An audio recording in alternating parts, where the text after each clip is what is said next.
Lorsque j'étais jeune, ma grand-mère est tombée en bas des escaliers. Heureusement, elle ne s'est pas trop blessée. Mais c'est quelque chose qui arrive assez souvent, non?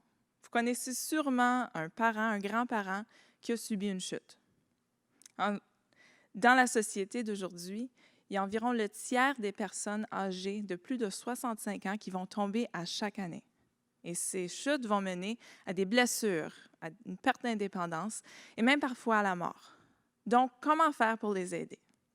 L'objectif de mon doctorat est de mieux comprendre l'équilibre chez les personnes âgées. Nous avons tout d'abord trouvé des résultats très intéressants chez les jeunes adultes. Lorsqu'on distrait un jeune de son équilibre avec une tâche mentale, par exemple une équation mathématique, son équilibre s'améliore. De plus, on a trouvé que des tâches qui distraient de façon continue de l'équilibre améliorent l'équilibre davantage que les tâches discrètes qui distraient de façon intermittente.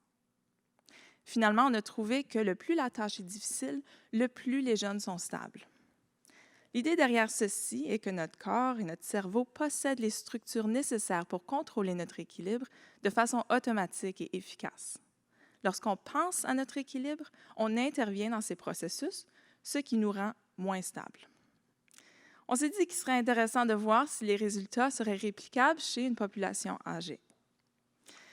Et jusqu'à date, on a trouvé des résultats très similaires. Alors, lorsque les personnes âgées faisaient une tâche mathématique, ils étaient plus stables.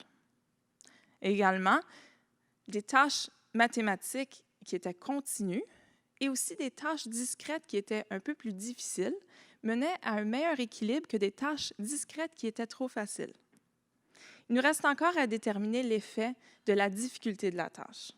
Possiblement, une tâche qui est trop difficile mènerait à un équilibre moins bon que chez les jeunes adultes. Ces résultats vont nous permettre de suggérer des interventions pour possiblement améliorer l'équilibre chez les personnes âgées. En connaissant quel type de tâche peut mener à un contrôle postural plus efficace, nous pouvons entraîner les gens avec ce type de tâche lorsqu'ils sont debout. On a encore beaucoup de route à faire avant de réduire le nombre de chutes chez les personnes âgées, mais je suis convaincue qu'on est sur la bonne voie. Merci.